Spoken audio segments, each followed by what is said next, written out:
I woke up a very proud man today. Last night I witnessed Trinidad Tobago defeating St. Kitts and Nevis 6-2 live at the Hazy Cover Stadium. It was a spectacle, and there was a specific player that I have to pinpoint who was just amazing that night, which was last night. Guess who it is? If your guess is Levi Garcia, Kevin Molino, Nathaniel James, Dante Seeley, then you're wrong. You are all wrong. My favorite player last night was a 12th man. We're talking about the fans. The fans came out. I swore that the TTFA got the 1.3 million, scrape up the 1.3 million and give it to Cartel, and I thought he was going to perform halftime, because we're talking about a packed out Hazy Cover Stadium, boy. If to bring context to the whole situation, if everybody sit down in the stadium, then there will be no seats to be sit on, or to be sat on, I should say. That's to tell you how much people was there, boy. And it would still have people standing up. The first time I ever see that happen was when the female Soca Warriors, they were close again into the World Cup. That was for the World Cup Qualifiers, where they just narrowly missed out on. But listen, man, I am so proud of the supporters that came out, man. The environment was different. Normally, you would get like the uncovered stands just dormant, nothing there, just dust over on that side there, and only the covered stands would have people. But this time, all around the stadium, boy, people shouting the players' name, backing them till the last whistle, boy. And I'm truly proud about this, man. And I have to bring like a lot of praise to the TTFA, but not only the TTFA. I don't want to toot my own horn, so I won't. But for the content creators that have been making content around this Soca Warrior space, you have to be appreciated, because don't get tied up. Your content has brought a lot of awareness to the Soca Warrior space in an era where, you know, it's frowned upon to back the Soca Warriors, because the first thing people gonna tell you, oh God, you get time to waste. What you doing back in them? They ain't good. Patriotism has died slowly throughout those past years, but I can safely say it's growing, it's coming back, and the aura that this team possess due to having someone with such aura as Dwight York. Had to big up Dwight York once again. This guy here has transformed the TTFA for the better in a short period. Like, listen, I'll get into that, but I'm truly proud, and I'm truly happy to see what I saw last night, boy. And I hope that it continues, and I hope that the funds that the TTFA gets, that they would invest it wisely into the youth programs to ensure that we have a proper future moving forward.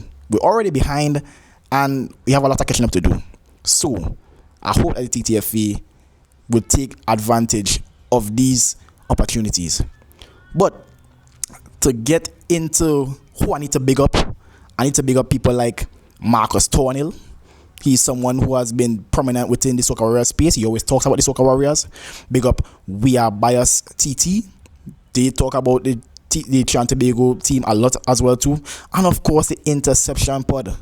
Big up all them guys, man. You guys are bringing awareness to the Soca Warriors space. And now it seems like it's cool to be a Soca Warriors fan once again. Back in 2005 or 2000, or around the time when the Strike Squad, we're starting to feel that kind of vibe again. And of all the time we were like criticizing the players, them saying, oh, they ain't good. But let me ask you this. Is there any player in this world that will perform to the best of their ability in a half-empty stadium? How do you think about that? We have so much demands for the Soca Warriors and the TTFA on the whole, but we haven't been supporting them as we need to. If you go in other countries, they have packed stadiums whenever they have international matches, no matter who playing. Sometimes we might say, oh, well, Levi Garcia in there, so nobody good in playing. In Jamaica, the local players them get more push. The local players get more fans in the stadium, because Nothing a Jamaican loves more than to bat their own. People who grew up in yard. And that just was an eye-opener for me, boy. Like, that is what really opened my eyes in that game. Despite we had amazing performances, and I'll get to that, but I'm just truly, truly thankful for all the fans that came out, boy. And we had a night, boy. We had a night. I enjoyed every bit of it. I even have a vlog. So you can check that vlog out on YouTube. You go and be on my YouTube page. Go on Scully Loves Football on YouTube and you'll see the vlog. It's a YouTube exclusive. So yeah.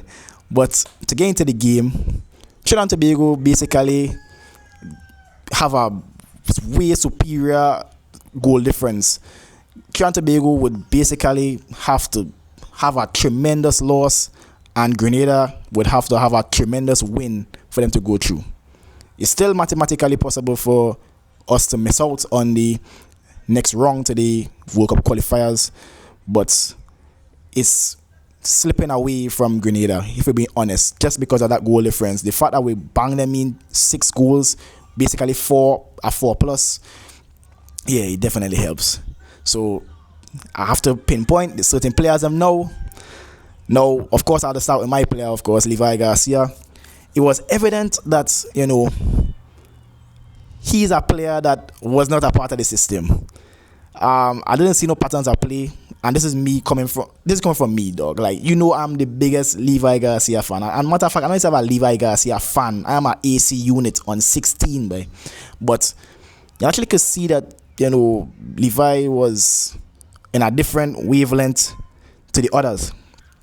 The others were, a cohesive unit, and Levi was basically ISO ball. Like, Levi Garcia, just amazing footballer.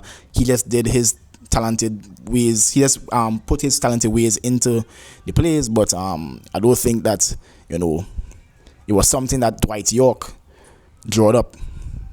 I saw a difference in the play. We started to play more balls in behind because having Levi Garcia there, but, the philosophy wasn't there. But of course, Levi Garcia, he had a good game despite missing the penalty, and that hurt because I actually predicted that Levi was going to get a hat-trick. But, it is what it is. But still a good game from Levi, and it was best for him to not have according to, for people who play FIFA, the green line. It seemed like he had a yellow line. He know the players, but they ain't linking up as yet. We ain't getting the patterns of play that we need from the striker. So within time, Dwight York still have them at his will. He would, mold him to suit the philosophy and the ethos that he wants to produce with the Trinidad Tobago national team. So I am afraid for Levi Garcia. He will get there. That's the best player we have, bar none. But to get into more specifics now, I think the defense, oh God, boy, still needs work. Like, the defense, sometimes let's be sleeping, boy. Like, I literally had one on my vlog that I was saying, like, who is Batu marking? You had a chance where the guy was just by himself. Batu was just like looking at the ball, and was one ball across, just land straight on him, man. And I was like, Batu, what you doing, bro? Like, it's literally a set piece, and you ain't marking the guy. So yeah, I think Trinidad was good. Hospitales wasn't too bad, despite, the St. Kitts winger was really elusive. And I had to give credit to St. Kitts. They fooled me. I didn't know St. Kitts had all that talent there. In the first half, I genuinely thought that this was the end of the World Cup qualifier run for Trinidad Tobago. I thought that we might get a draw or something, or we might have had to pull something out of the hat. And they proved me wrong. I think it's because St. Kitts end up tiring. That is the only reason I could see. Like, if it was pong for pong on a proper fit level where both teams were on the same fitness level, I think it would be a closer game. Because I tell you, St. Kitts have talent. The two wingers, them, really talented. Especially the one with the bandana who scored the free kick against Denzel Smith. I think his name was Williams. Baller. That guy is someone to keep a close eye on, boy. And he definitely needs to get more in the limelight. Like, he's a good player. Like, I generally watched him and I was like, Yeah, boy, this guy could play. But yeah, to the defense again, I think Alvin Jones in particular though. Alvin Jones was spotless, boy. That's one of the best games I've ever seen Alvin Jones play defensively. I mean it from the bottom of my heart. Alvin Jones was really good, boy. And to tell you that that's based on the testament of having those type of wingers against Alvin Jones, he did really well, boy. At every point in time, he had them in the pocket, and he was pretty good going forward as well too. Even had a guy, he drag a ball and take out a guy hamstring or knee or something. I don't know. I just saw the guy on the ground after he got collect the beat, and he was like, yeah, boy, that was a smooth beat. Unlike Alvin Jones, he more, fundamental. But big up Alvin Jones, or Alvin Jones for me, 10 out of 10. 10 out of 10 performance, boy. That guy really put in the work. Of course, we had to talk about the veteran himself, El Capitano, Kevin Molino. It's crazy that in 2025, we still talking about Kevin Molino being the talisman for Trinidad Tobago, boy. Kevin Molino picking up the half spaces, running through the channels. The guy was just all over the place, boy. He was just that guy. How is this possible? How old is he? 34? He's still talisman, bro. The guy is that good. I had to put respect on Kevin Molino's name, boy. And I did put a post on my Facebook saying that he probably like one of the best players that we had in the last 10 years, boy. In the last decade, Kevin Molino has to be on the Mount Rushmore of Trinidad Tobago footballers. Has to be. But gaining deeper into the midfield, the only person I think that was really subpar, and that just based off of his natural ability, like I think that he just was unlike him, was Andrew Rampasad. Andrew Rampasad was just off the pace, but his passes was a bit off. He seemed like a passenger in the midfield. Like in the midfield with Phillips, who was superb. Phillips, in my opinion, the top 3 players yesterday, Kevin Molino was the man of the match, Daniel Phillips, and Alvin Jones got 10 out of 10 for me. 10 out of 10 for me. Like Daniel Phillips was just a tank in that midfield, boy. Everywhere he traversed, the ball had to come back with him. I'm telling. And he had times where like 3 players would sandwich him, and he gained out of that just off a sheer strength and cunning plays. Daniel Phillips is actually underrated, bro. He actually pretty mobile. No, I don't know what is the fitness routine now, but he seems more mobile. Before, he used to be, just sit and, spray passes. But no, he really elusive. He looking like this brother from Napoli, Anguissa. Yeah. I thankful to have Daniel Phillips in this team, but I swear down, bro. But yeah, talking about the midfield again, yeah, Andrew Rampasad seemed like a bit of a passenger, but like Kevin Molino, Daniel Phillips, and Andrew Raymond, whenever he inverts proper baller again, Andrew Raymond does his thing, normal game for him. Yeah, proper baller. But yeah, they were helping in the midfield more than Andrew Rampasad, and this pains me because everybody who knows me, who watches his page, knows that I'm a serious Andrew Rampasad fan. And yeah, disappointment, but it hurts me to say this, but this Andrew Rampasad was just not up to par this game. But hopefully he improves, because we need him to be firing on all cylinders. But yeah, and we had to talk about the debutant of course, Dante Seeley, 2 goals on his debut. That is something that is pretty much glossed over. I don't really once I was in the stadium, I wasn't hearing much people talking about Dante Seeley, but to come on a debut and get 2 goals is crazy. And it makes people wonder, where was this all the time? All the time we had this talent locked up and nobody was accounting for it? That's crazy.